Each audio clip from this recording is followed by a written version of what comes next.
Live from New Delhi, you're watching DD India News Hour, India's voice to the world. I'm Anil Thomas. Coming up in the next hour. Indian Prime Minister Modi participates in a program marking culmination of Meri Maati Mera Desh campaign. Amrit Kalash Yatra launches Mera Yuva Bharat platform for youth. Indian Prime Minister participates in National Unity Day celebrations in the Indian state of Gujarat. Says country is moving forward with a pledge of abandoning the mentality of slavery. Israel deepens military operations in northern Gaza Strip. Palestinian Health Ministry confirms death toll count rise to over 8,500. Pakistan get back to winning ways in the ICC World Cup. Chase 205 runs set by Bangladesh, losing 3 wickets to notch their third win in the tournament.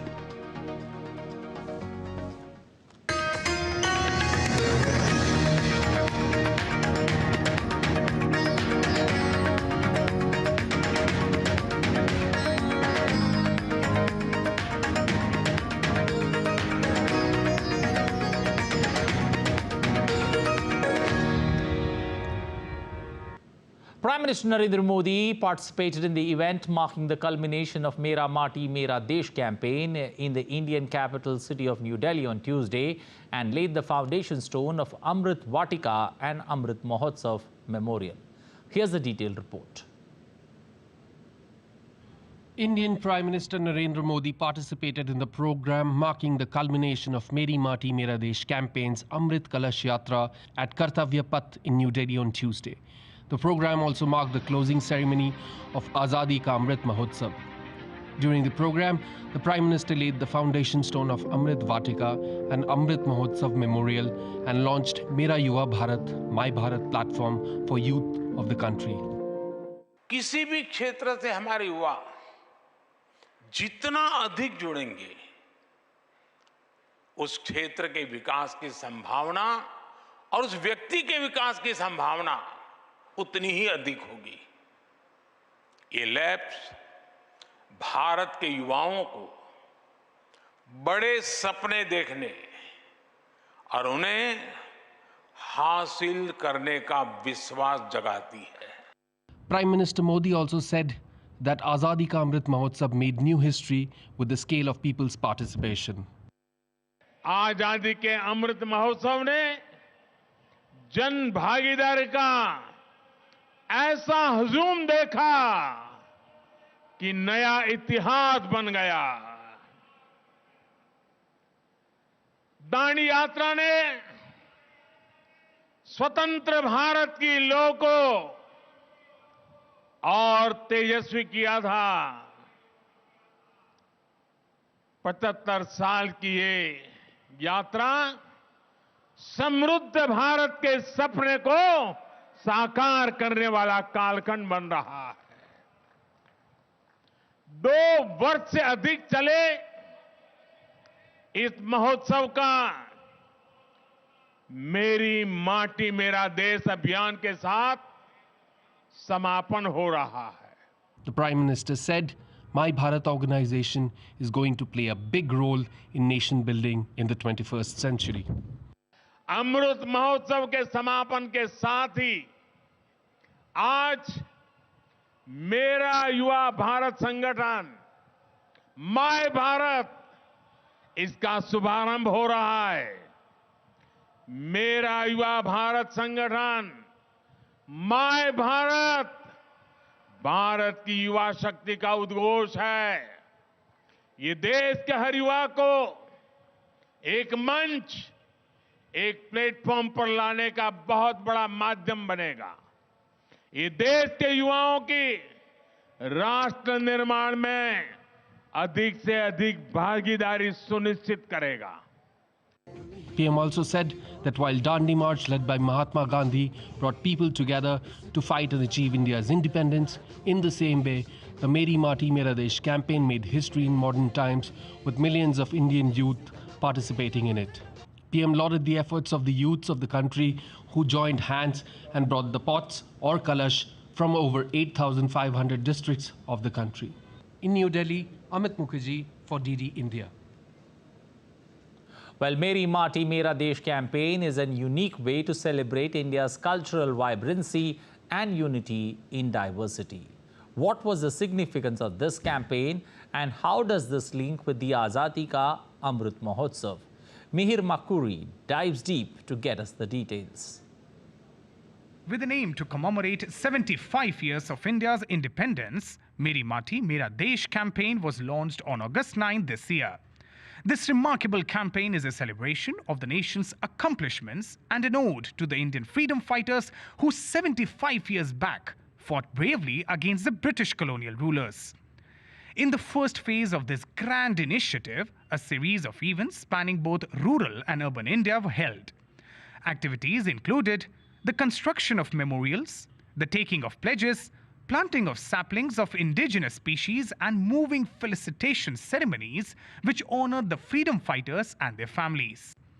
The campaign became a massive success with over 200,000 memorials built in 36 states and union territories, nearly 40 million pledged selfies uploaded, 200,000 plus felicitation ceremonies nationwide, and more than 20 million indigenous saplings have been planted. September 1 marked the commencement of the Meri Maati Mera Desh campaign's second phase, the Amrit Kalash Yatra. During this phase, soil and rice grains from over 600,000 villages in rural areas and from wards in urban areas was sent to block level and then to the state capital. The soil from the state level was then sent to the national capital, accompanied by thousands of young volunteers. On Monday, the Amrit Kalash Yatra witnessed all the states and union territories represented by their respective blocks and urban local bodies putting soil from their kalash or pot in one giant Amrit Kalash. And on Tuesday, Indian Prime Minister Narendra Modi addressed thousands of Amrit Kalash Yatris joining the program from across the country. The Amrit Vatika and Amrit Mahotsav Memorial, whose foundation stone was laid by the Prime Minister, will be built from the soil collected from every part of the country. This campaign envisions a unified celebration of India's soil and valor, commemorating the nation's journey of freedom and progress. By connecting with the land and honoring our heroes, this program instills a sense of national pride and inspires future generations to protect India's cherished heritage. Meri Maati reporting for DD India. Well, India observes National Unity Day, marking the birth anniversary of its first Home Minister, Sardar Vallabhbhai Patel. Run for Unity and Meri Maati Mera Desh campaign to honor the nation's brave hearts was held across the country.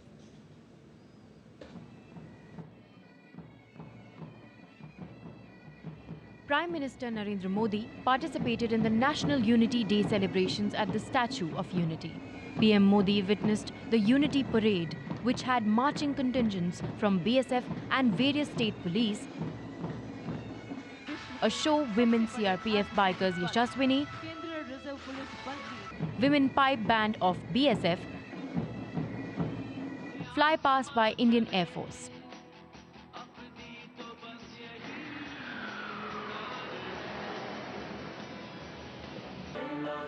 The parade also showcased a vibrant cultural performance exhibiting the diverse culture, attire, music and dance from various states across India. Prime Minister Narendra Modi addressed the gathering from the Statue of Unity, highlighting the geopolitical instability across the globe, which has given rise to inflation and unemployment, which is at record levels.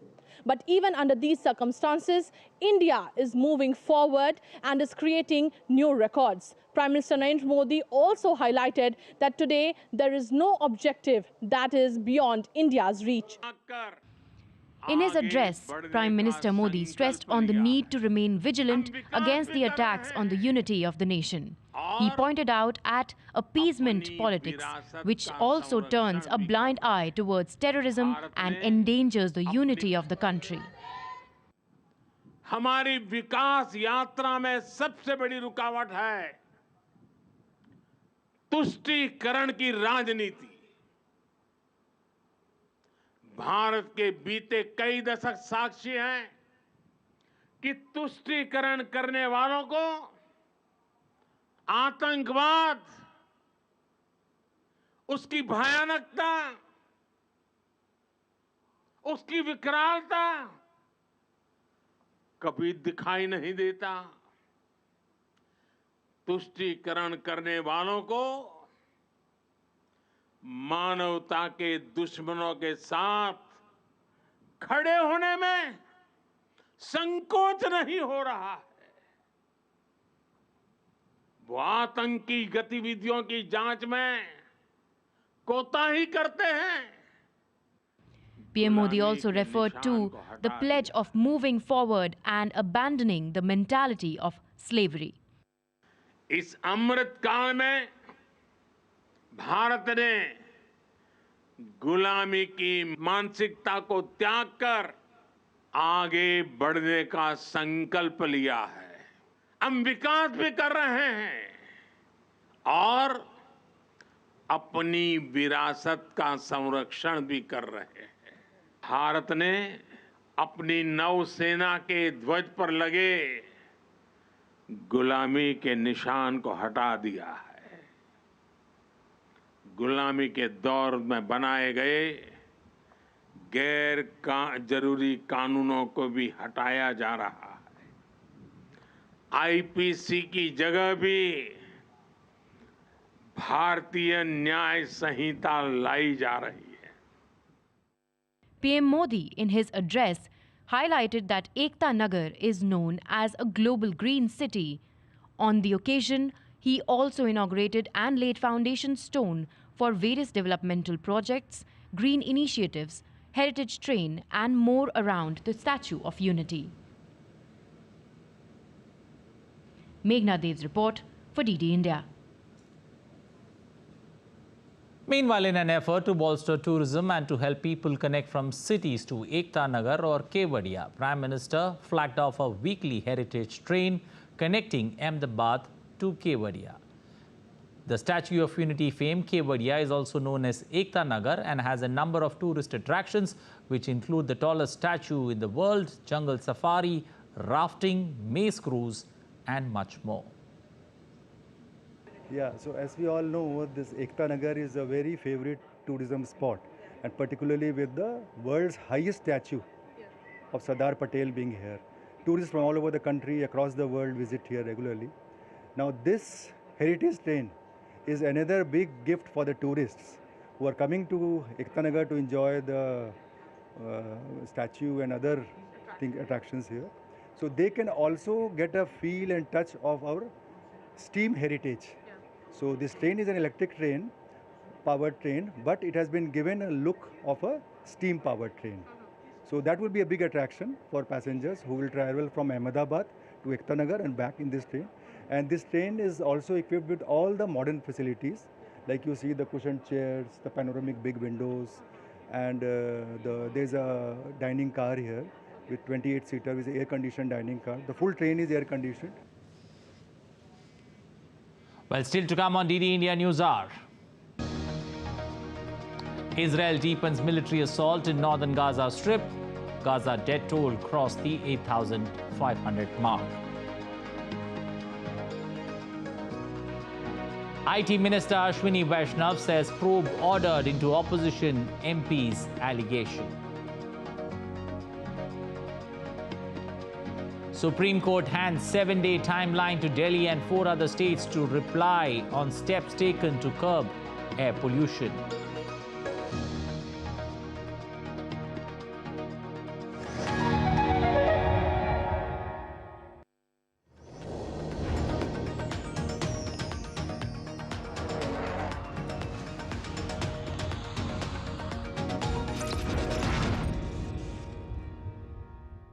अब क्या देख रहे हो पापा? तुम कहते हो ना कि स्टॉक मार्केट में बहुत सोच समझकर इन्वेस्ट करना चाहिए, बस थोड़ा सा ज्ञान ले रहा हूँ। किससे? हर एक स्टॉक्स एक्सपर्ट है, मस्त एजुकेशनल वीडियोस बनाता है और अच्छी इन्वेस्टमेंट की टिप्स भी देता है। पापा इन वीडियोस पे ना जाएं, अपना रिसर्च खुद करें या सेबी रजिस्टर्ड इन्वेस्टमेंट एडवाइजर से संपर्क करें। एजुकेशन के नाम पर कुछ इन्फ्लुएंसर्स अक्सर इन्वेस्टर को मिसगाइड करते हैं, नुकसान आपका होगा। सोच कर समझ कर इन्वेस्ट कर। तुम्हें पता है इन्वेस्टर्स के लिए एक इन्वेस्टर प्रोटेक्शन फंड होता है IPF। लेकिन अगर तुम्हारा ट्रेड एक्सचेंज पर एग्जीक्यूट नहीं हुआ या फिर कोई गारंटीड रिटर्न्स वाली स्कीम है तो ये IPF आपकी मदद नहीं कर सकता है।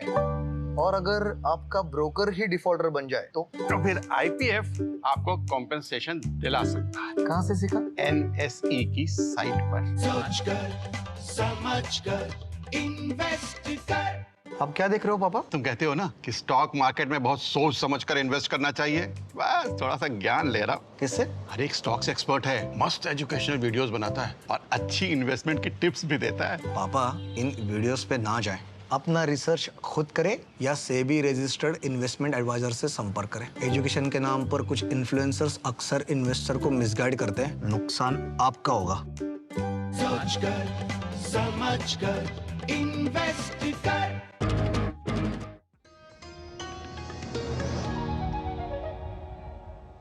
You're watching DD India News Hour. I'm Anil Thomas.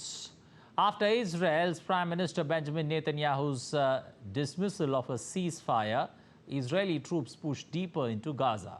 Dozens of people are feared killed after strikes on the Jabalia refugee camp. Meanwhile, diplomatic efforts are continuing to stop the war. Raghav Kumar Jha has more. Gaza was rocked by a barrage of explosions on Tuesday morning following Israel Prime Minister Benjamin Netanyahu's dismissal of a ceasefire in the widening conflict. Netanyahu said late on Monday that Israel would not agree to a cessation of hostilities with Hamas in Gaza and would press ahead with its plans to wipe out the group. Our common assessment of all of the, not only the cabinet members, but also all the security forces and the military, is that the ground action actually creates the possibility, not the certainty, but the possibility of getting our hostages out, because Hamas will not do it unless they're under pressure. Calls for a ceasefire are calls for Israel to surrender to Hamas, to surrender to terrorism, to surrender to barbarism. That will not happen. Destroyed buildings lined the besieged Palestinian enclave with thick smoke clouds covering the sky amid Israel's expanded ground operation inside Hamas militants' vast tunnel network beneath the Palestinian enclave of Gaza. Israeli troops also destroyed the family home of one of the exiled commanders of Hamas forces in the occupied West Bank. Meanwhile, diplomatic efforts are underway to stop the war. Kuwait's Crown Prince condemned Israeli aggression on Gaza and called for a ceasefire. On the other hand, Iran's foreign minister met with Qatar's prime minister and foreign minister in Doha on Tuesday and discussed ceasefire in Gaza and protecting civilians. Raghav Kumar Jha reporting for DD India. Well, for more on the story, we've got Amritpal Singh joining us.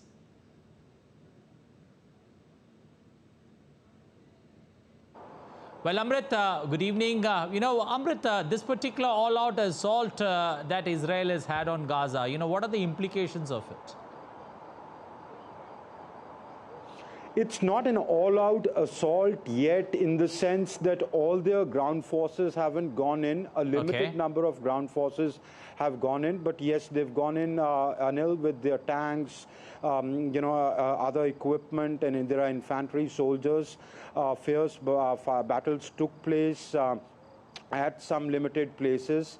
But the all-out assault which everybody's been talking about and which the Israelis have been threatening is yet to happen. They've amassed, their infantry, their artillery, their armored along the borders with the Gaza Strip.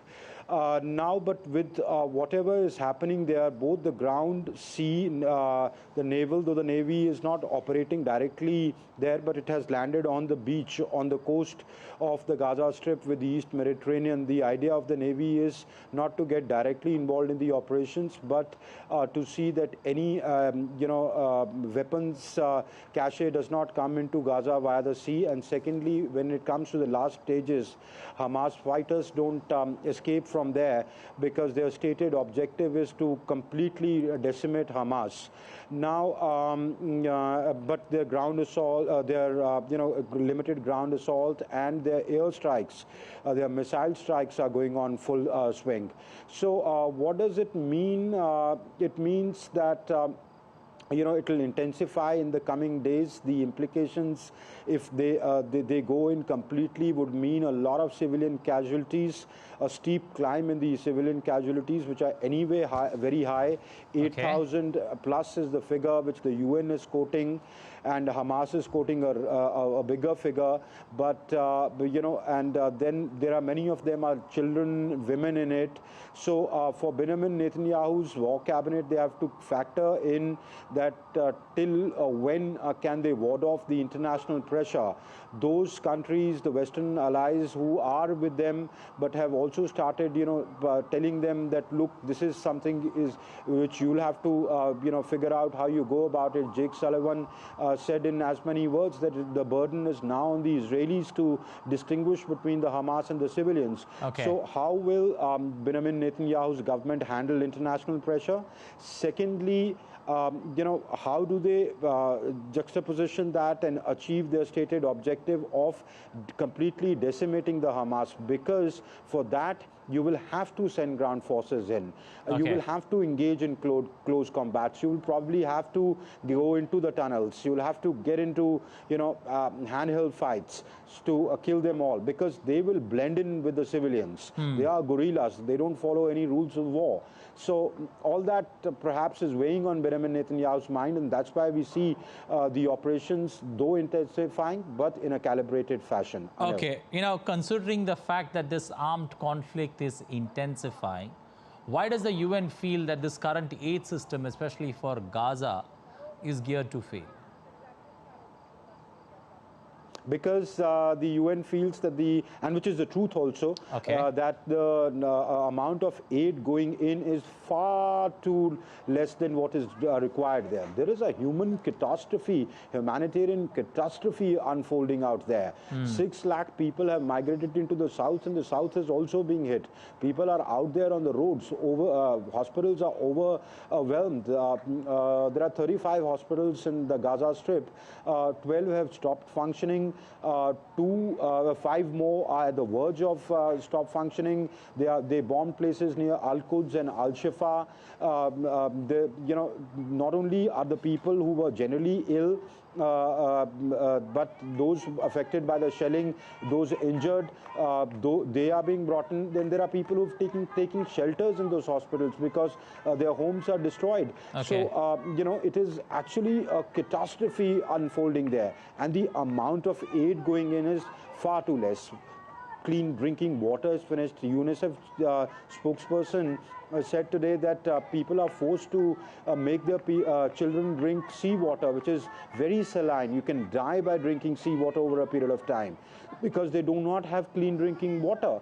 So, they are pressing. The UN is saying, unless you increase this, the requirement could be anywhere between 100 to 200 a day, and what you're sending in is 20, 25. Now, since yesterday, the number of trucks have increased. Now Israel has agreed that it's okay if 100 trucks go in, but they say we will still monitor. So we don't know how many trucks will go in. But it is far, like not even half the number of trucks are going in. That's why the UN says what it's saying. Okay. Amrit, looking at this conflict growing from here on, do you see, this affecting the global economy on a much larger scale?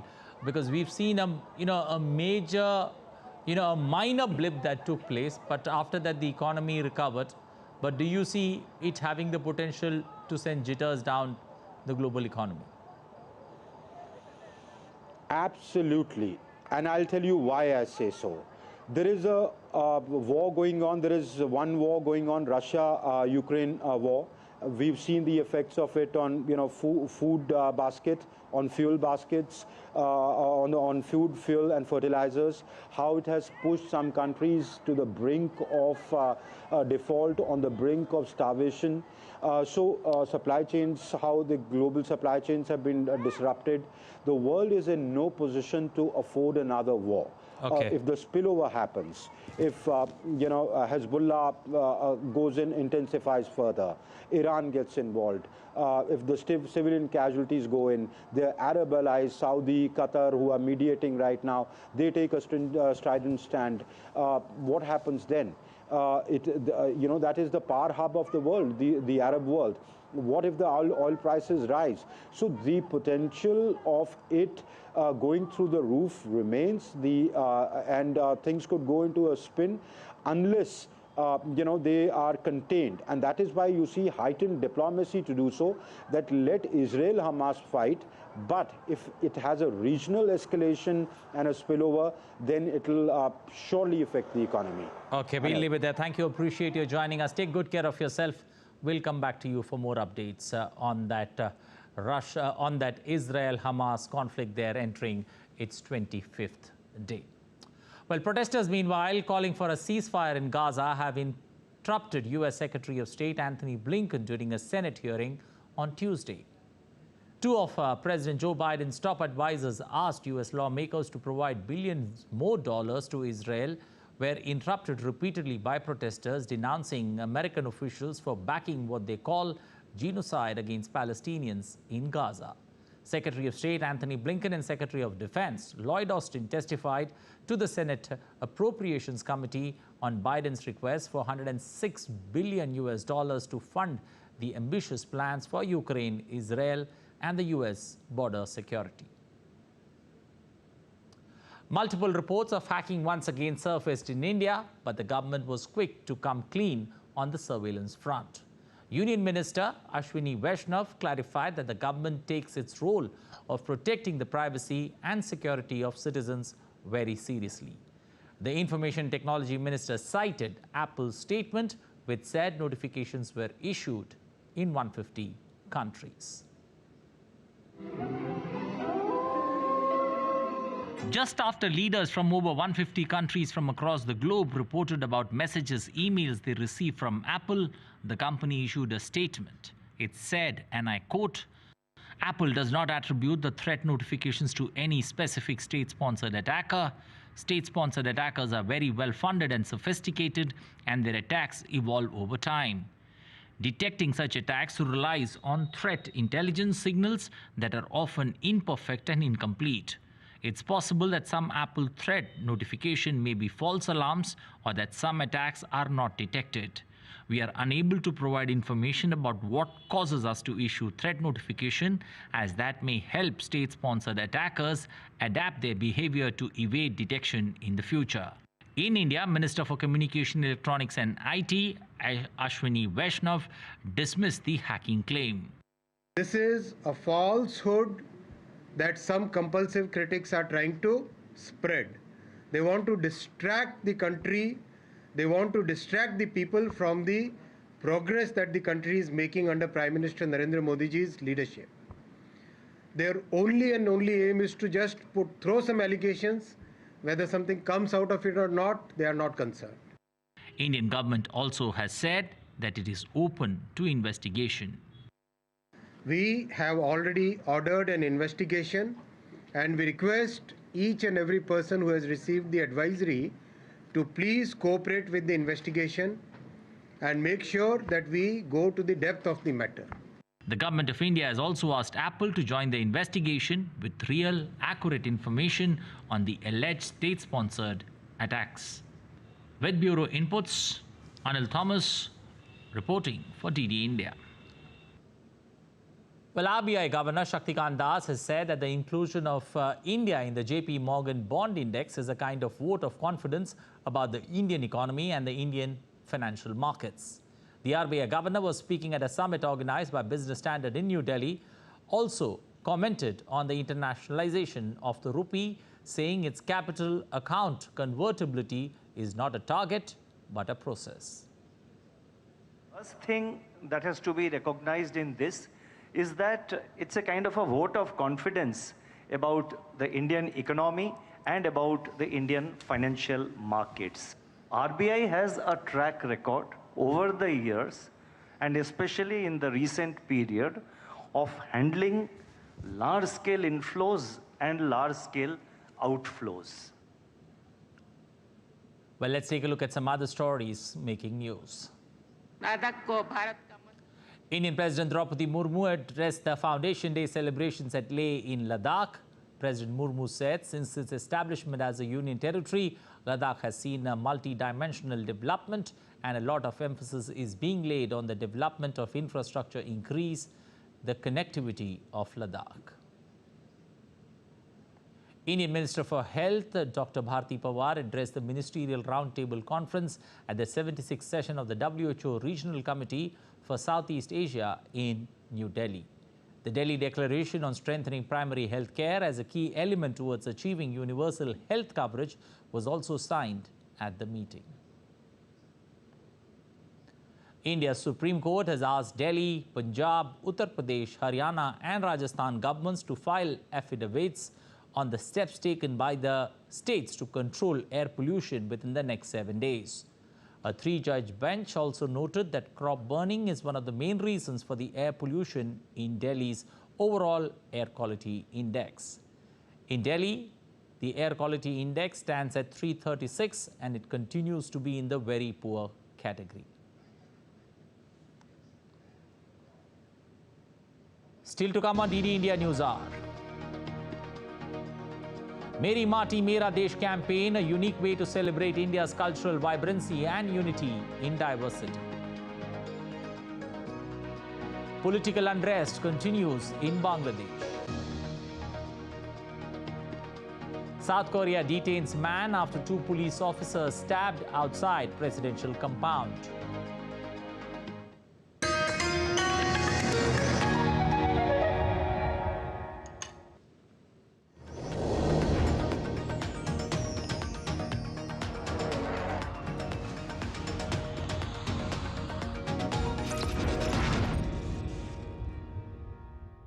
अब क्या देख रहे हो पापा? तुम कहते हो ना कि स्टॉक मार्केट में बहुत सोच समझकर इन्वेस्ट करना चाहिए, बस थोड़ा सा ज्ञान ले रहा हूँ। किससे? हर एक स्टॉक्स एक्सपर्ट है, मस्त एजुकेशनल वीडियोस बनाता है और अच्छी इन्वेस्टमेंट की टिप्स भी देता है। पापा इन वीडियोस पे ना जाएं, अपना रिसर्च खुद करें या सेबी रजिस्टर्ड इन्वेस्टमेंट एडवाइजर से संपर्क करें। एजुकेशन के नाम पर कुछ इन्फ्लुएंसर्स अक्सर इन्वेस्टर को मिसगाइड करते हैं, नुकसान आपका होगा।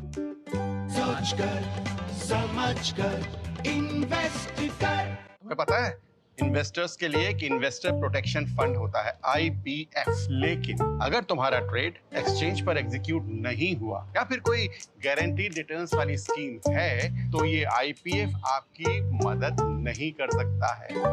और अगर आपका ब्रोकर ही डिफॉल्टर बन जाए तो फिर IPF आपको कॉम्पेंसेशन दिला सकता है। कहाँ से सीखा? NSE की साइट पर। सोचकर समझकर इन्वेस्ट कर।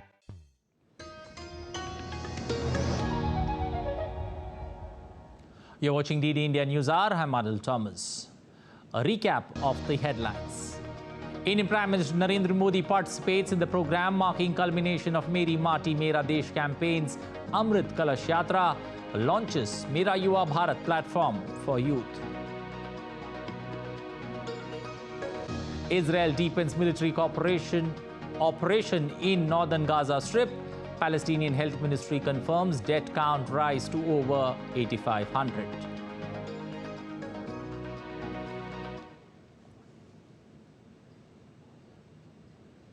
Well, to get an understanding of what exactly does this Meri Maati Mera Desh campaign means, especially on this news hour, joining us our esteemed guest to take us through these deliberations. Good evening.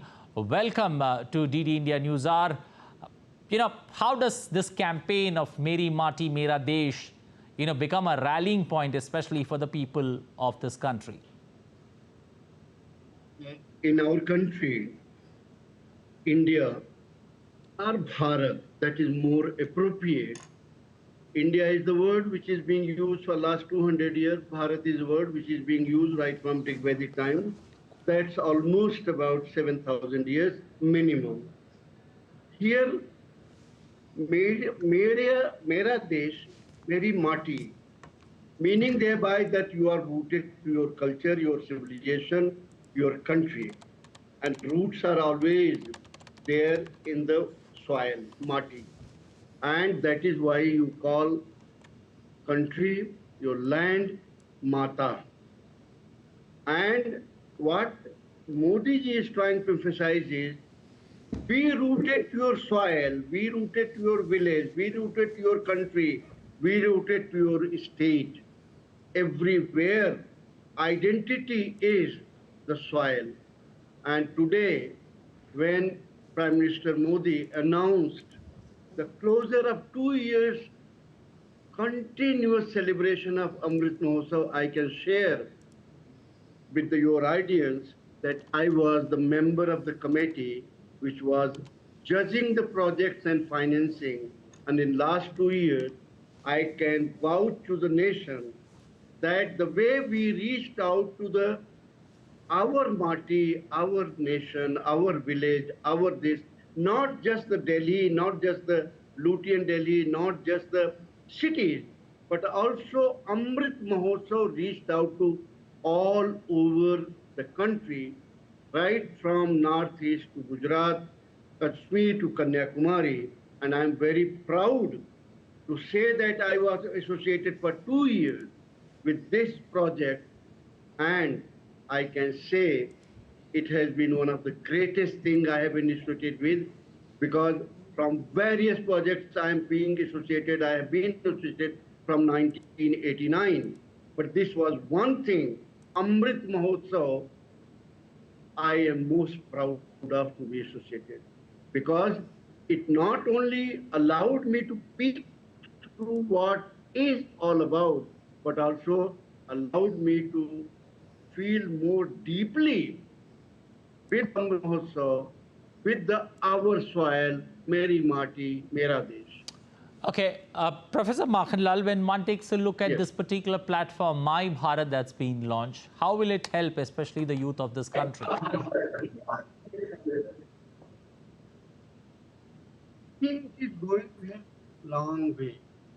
Until and unless you connect people at the very root level, Okay.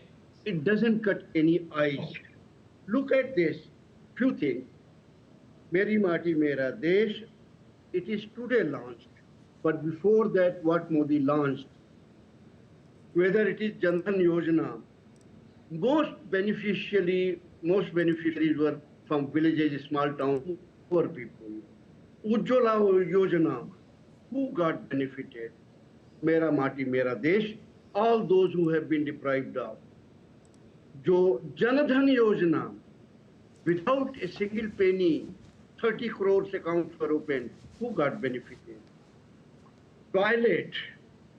Who got benefited from various toilet yojanas? Who got benefited from housing? All this has gone to the lowest level where people are rooted to the soil. Lot of people who may think that they are great citizens living in cities from this mohalla to that mohalla, I'm sorry, I cannot say that they are all actually deeply rooted to soil. What Modi is reaching out to is the people who have the feeling for their village, who have the feeling for their soil, who have the feeling for their family, who have the feeling for their environment. And this is what is the Indian culture and civilization, which is alive even today. Not by English-speaking elite, Okay. but the people who are living in villages, who are deeply rooted to their culture and civilization for the last 7,000 years without break. Professor Lal, does this also present a wonderful opportunity, especially for the youth and the people of this particular country, to celebrate ideas and ideals, that have shaped India? Indeed, you are very right, and I'm very happy that you pointed it out. Youth are the future of the nation. Okay. Youth are the future of our civilization. Youth are the one who is going to take this country actually at higher level, not only in terms of height, but also at far beyond the imagination in terms of future. Youth are mostly associated with you, and as I said, I feel very proud that I was associated this Amrit Mahotsav. Most of the projects that were given in terms of association with nation, culture, civilization, they came from youth. And that is where I felt very proud. Youth is getting not only very aware of its responsibility, but also getting very aware of its roots. Okay, and remember, without roots, you cannot flourish. Okay, Professor Lal. You cannot survive without the roots. Okay, Professor Lal, also with regards to Amrit Vatika, the significance of the foundation stone, how will it be a unifying point, especially for people visiting Delhi or for that matter, India Gate and around it? Amrit Vatika is going to signify one thing great, that Delhi is not only Lal Killa. Delhi is not only Lutyens Delhi. Delhi is not only Connaught Place. Okay. It is also India, from where soil, people, and everything else comes from all over India.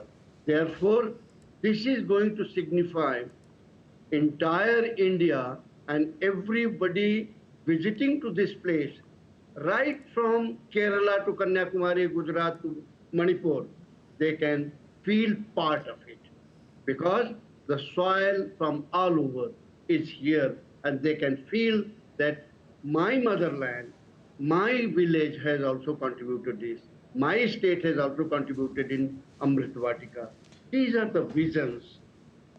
These are the things which unite not only the country, not only the people, they give vision to future generation how you have to think about your country, about your state, about your village, about your future.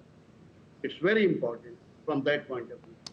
Okay, thank you, Professor Makhan Lal, for joining us this evening, helping our audience understand the significance of this particular campaign that was run, the culmination of Azadi Ka Amrit Mahotsav, and what it means for the youth and the people of this nation.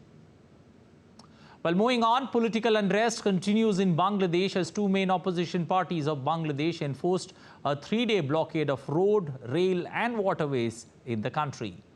The main opposition, Bangladesh Nationalist Party and Bangladesh Jamaat-e-Islami, enforced the blockade aimed to mount pressure on the ruling Awami League to enforce Prime Minister Sheikh Hasina to resign.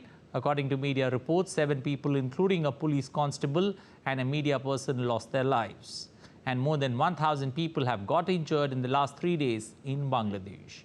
Police and country's top security officers have been deployed for maintaining peace in the capital. A 20-member Bangladeshi Air Force delegation visited Dimapur in India today.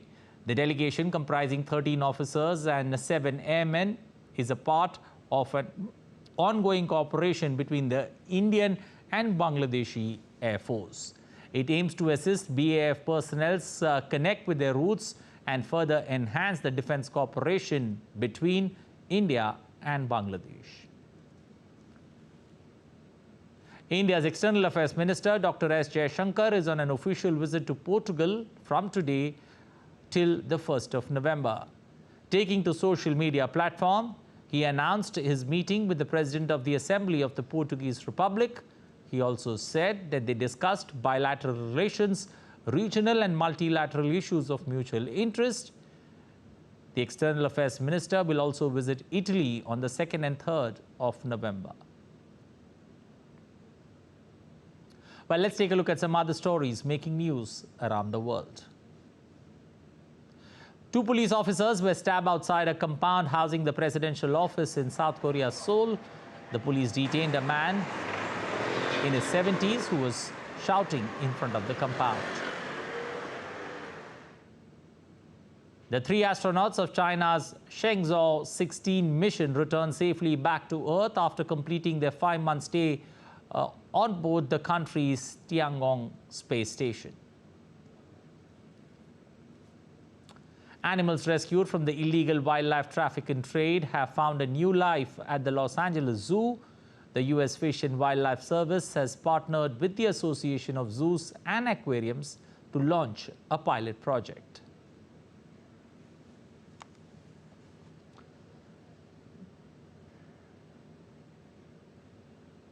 Still to come on DD India News Hour.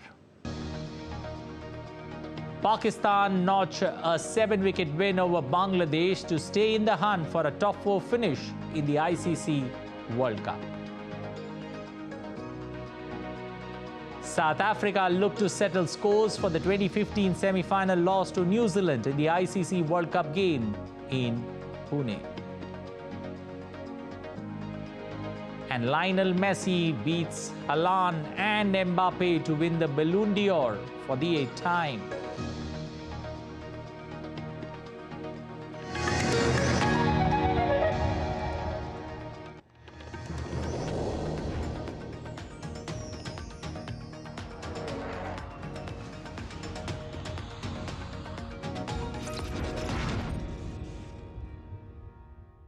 अब क्या देख रहे हो पापा? तुम कहते हो ना कि स्टॉक मार्केट में बहुत सोच समझकर इन्वेस्ट करना चाहिए। बस थोड़ा सा ज्ञान ले रहा हूँ। किससे? हर एक स्टॉक्स एक्सपर्ट है, मस्त एजुकेशनल वीडियोस बनाता है और अच्छी इन्वेस्टमेंट की टिप्स भी देता है। पापा इन वीडियोस पे ना जाएं, अपना रिसर्च खुद करें या सेबी रजिस्टर्ड इन्वेस्टमेंट एडवाइजर से संपर्क करें। एजुकेशन के नाम पर कुछ इन्फ्लुएंसर्स अक्सर इन्वेस्टर को मिसगाइड करते हैं, नुकसान आपका होगा।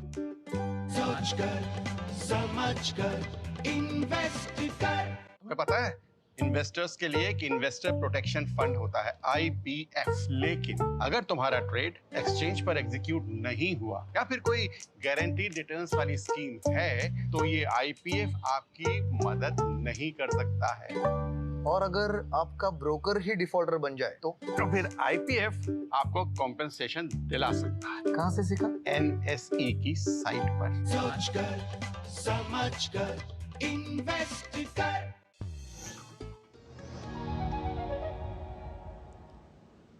You're watching DD India News Hour. I'm Arnold Thomas. Thousands of Afghans marched on the Pakistan's Chaman border, crossing on Tuesday ahead of the November 1st deadline for undocumented Afghans to leave the country. Pakistan has announced a crackdown on undocumented immigrants, including hundreds of thousands of Afghan nationals from November 2nd. Only those who have completely illegal will leave Pakistan on November 2nd.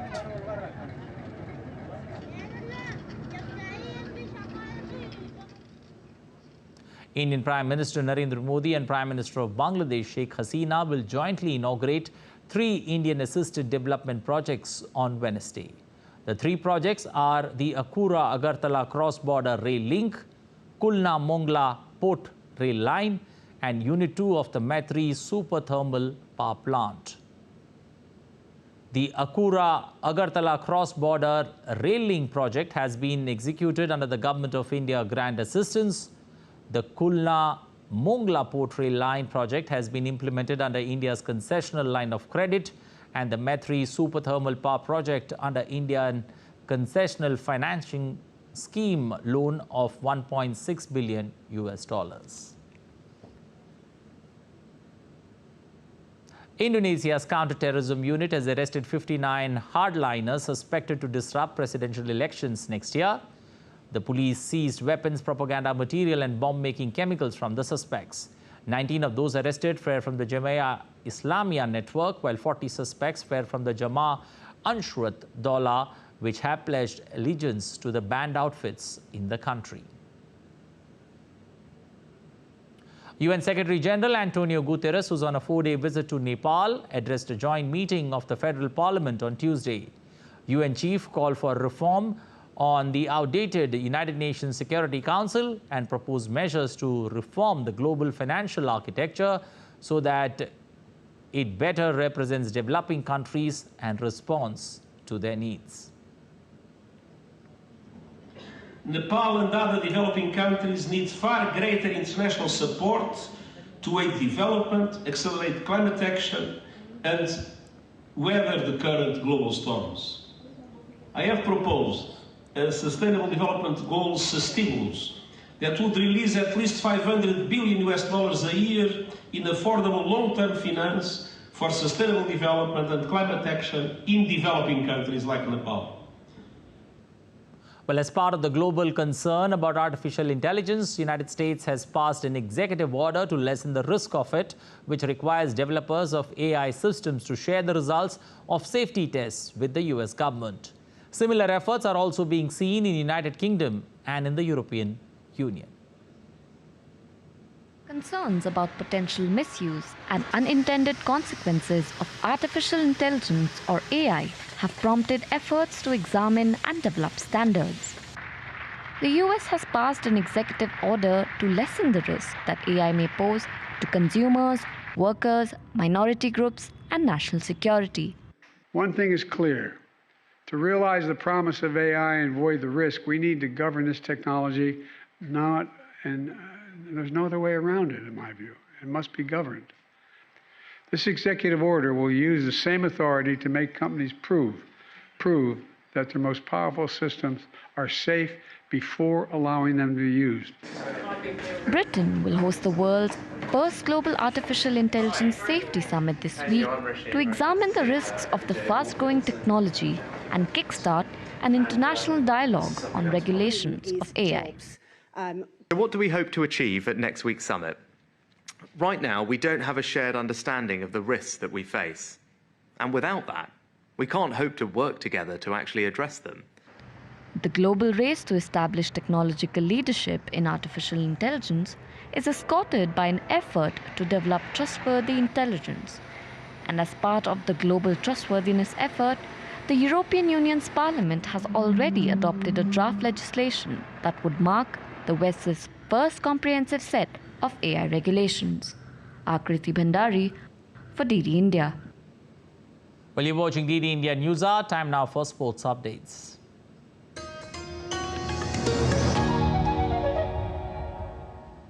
Well, Pakistan registered their third win on Tuesday evening, defeating Bangladesh by 7 wickets at the Eden Gardens in Kolkata.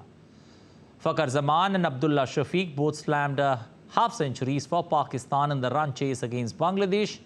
Earlier, Pakistan dished out a clinical bowling effort to dismiss Bangladesh for 204. Opting to bat, Mahmudullah made a 70-ball 56, but Bangladesh couldn't get any momentum as they lost wickets at regular intervals.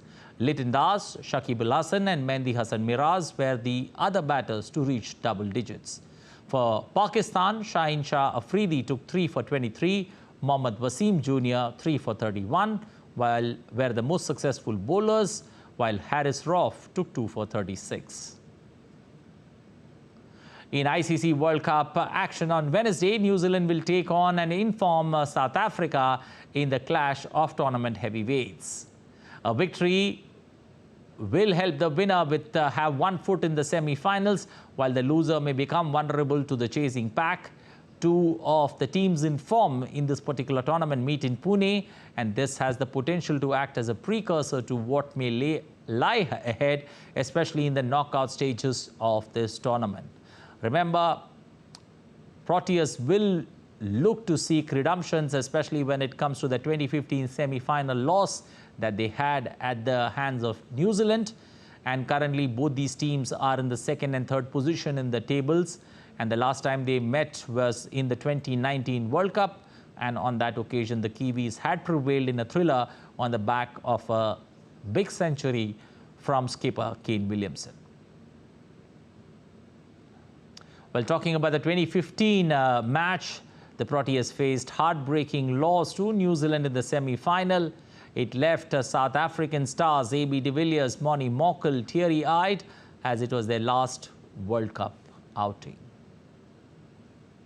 Well, Argentinian captain Lionel Messi was all smiles as he won a record-extending 8 Ballon d'Or, pipping Erling Haaland and Mbappe, while Spain's World Cup champion Atiana Bonmati backed the women's accolade. Now the 36-year-old has 3 more awards than rival Cristiano Ronaldo, who won the last of his 5 trophies in 2017.